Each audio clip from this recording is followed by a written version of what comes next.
Hello दोस्तों, आज की वीडियो में हम बात करने वाले हैं बिहार विधानसभा चुनाव 2025 के ओपिनियन पोल्स के बारे में। जैसे जैसे बिहार विधानसभा चुनाव नज़दीक आ रहे हैं, वैसे ही बिहार विधानसभा चुनाव को लेके कई ओपिनियन पोल भी सामने आने लगे हैं। इसी में से एक ओपिनियन पोल की आज हम बात करने जा रहे हैं। बिहार विधानसभा चुनाव में किसका पलड़ा भारी रहेगा?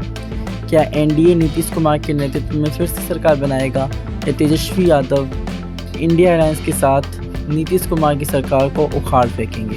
आइए जानते हैं इस वीडियो में। चुनाव में जाने से पहले विधानसभा में विभिन्न दलों की स्थिति के बारे में जानते हैं। इस समय बीजेपी के पास 80 विधायक हैं, तो जेडीयू के 45, आरजेडी के 77, कांग्रेस के 19, भाकपा माले के 11 विधायक, हम के 4 विधायक, एआईएमआईएम जो ओवैसी की पार्टी है का केवल 1 विधायक है, वीआईपी के 0 विधायक, माकपा के 2 विधायक, भाकपा के 2 विधायक और 2 निर्दलीय विधायक हैं। ये आज की विधानसभा की स्थिति है।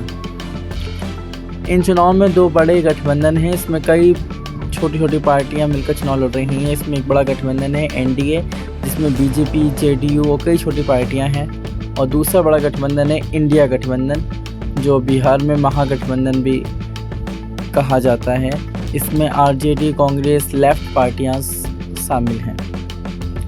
आइए बात करते हैं कि एनडीए में कौन कौन सी पार्टियां हैं। एनडीए में बीजेपी, नीतीश कुमार की जेडीयू और चिराग पासवान की एलजेपी और जीतन राम मांझी की हिंदुस्तानी आवाम मोर्चा हम और उपेंद्र कुशवाहा की पार्टी शामिल है।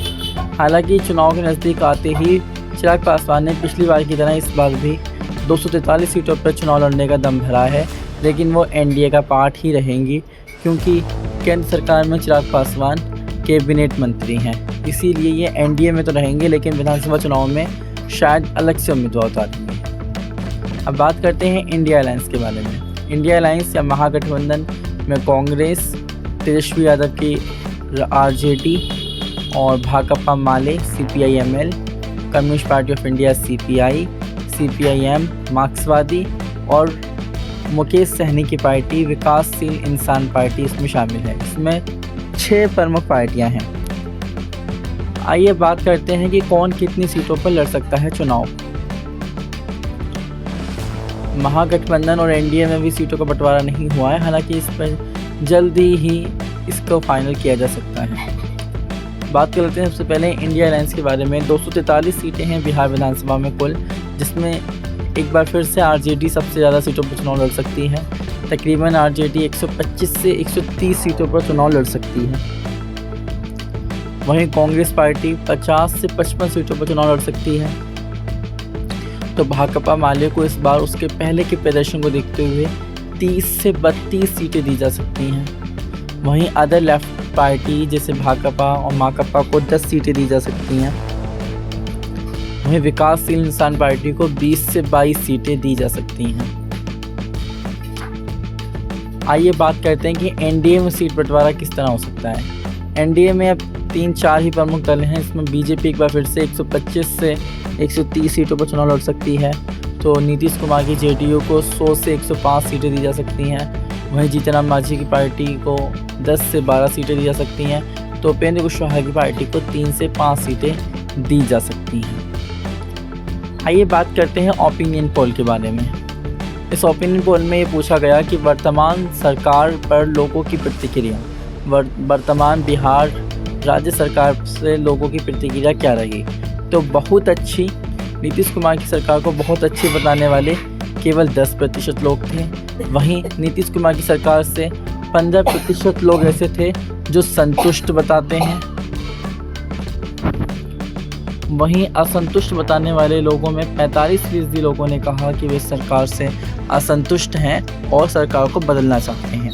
वहीं 30% ऐसे लोग थे जिन्होंने कहा पता नहीं, यानी उन्हें किसी भी सरकार से कोई मतलब नहीं था। आइए बात करते हैं सीएम पद की पहली पसंद कौन। इस ओपिनियन पोल में ये भी पूछा गया कि लोग सीएम पद के लिए किसे देखना चाहते हैं। इसमें अलग अलग चेहरों को लेकर बात की गई। आइए इसके परिणामों पर बात करते हैं। एलजेपी के चिराग पासवान को 15% लोग बिहार के मुख्यमंत्री के रूप में देखना चाहते हैं।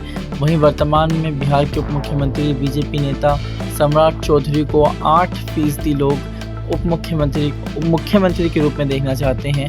वहीं विकासशील इंसान पार्टी के मुकेश सैनी को केवल 5% लोग मुख्यमंत्री के तौर पर देखना चाहते हैं। वहीं बीजेपी के सीएम फेस और जेडीयू प्रमुख नीतीश कुमार को अब भी 25% लोग मुख्यमंत्री के रूप में देखना चाहते हैं। हालांकि इनकी लोकप्रियता में बहुत कमी आई है और आरजेडी के तेजस्वी यादव ने बड़ी उछाल मारी है और 45% लोग इन्हें मुख्यमंत्री के रूप में देखना चाहते हैं। इस परिणाम में तेजस्वी यादव ने नीतीश कुमार को पीछे कर दिया है। आइए बात करते हैं कि संभावित वोट प्रतिशत। तो एनडीए को तकरीबन 40% वोट मिल सकता है। वहीं इंडिया गठबंधन को तकरीबन 44% वोट मिलने की संभावना जताई गई है। आइए बात करते हैं संभावित चुनाव परिणाम क्या हो सकते हैं।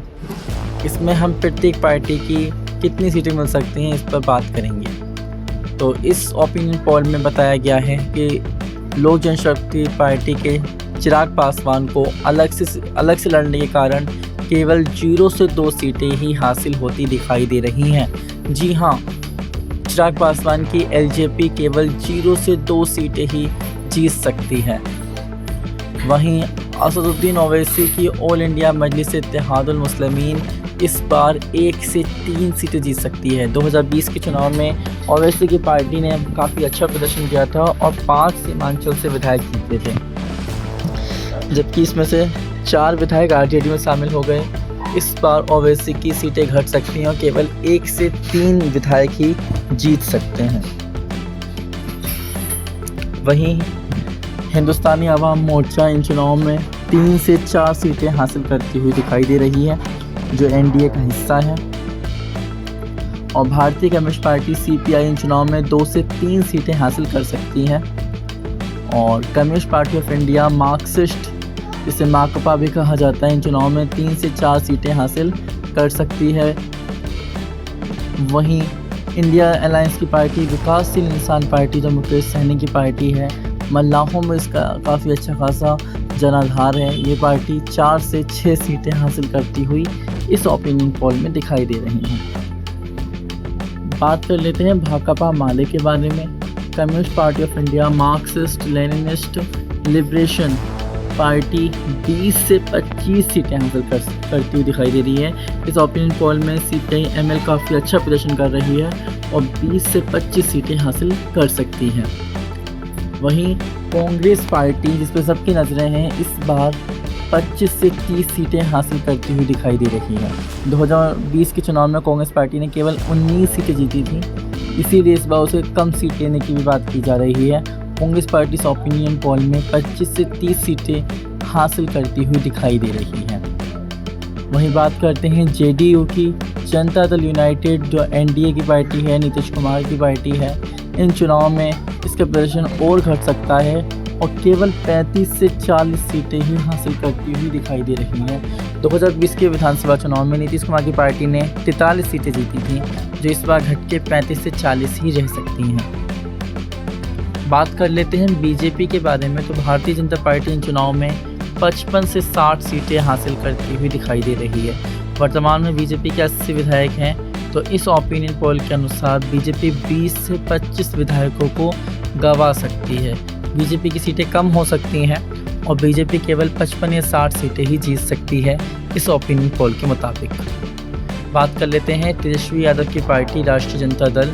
आरजेडी इन चुनाव में सबसे बड़ी पार्टी के रूप में उभर सकती है। आरजेडी को इन चुनाव में 70 से 75 सीटें हासिल होती हुई दिखाई दे रही हैं।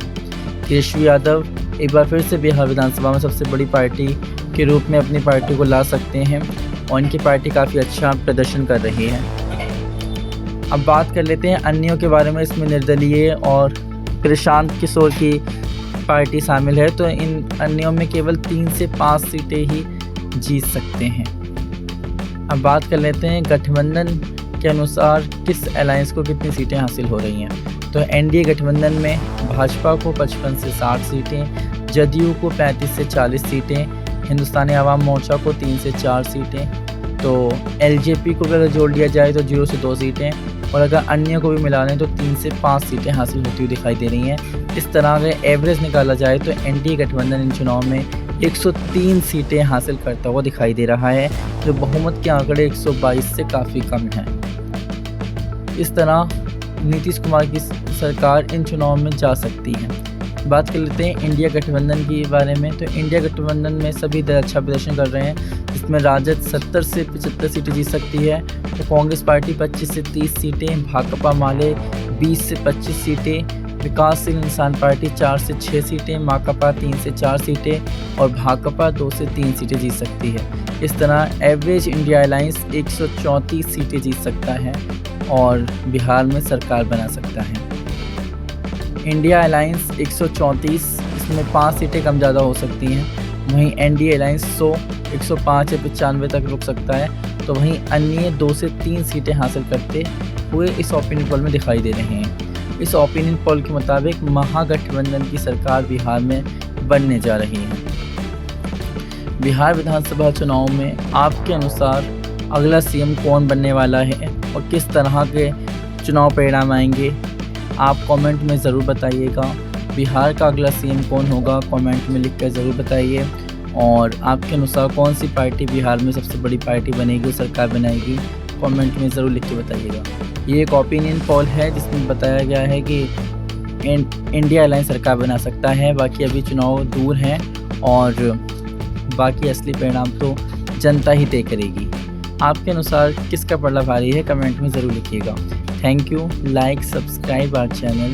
If you have any suggestions, feedback, queries, so please write in comment section.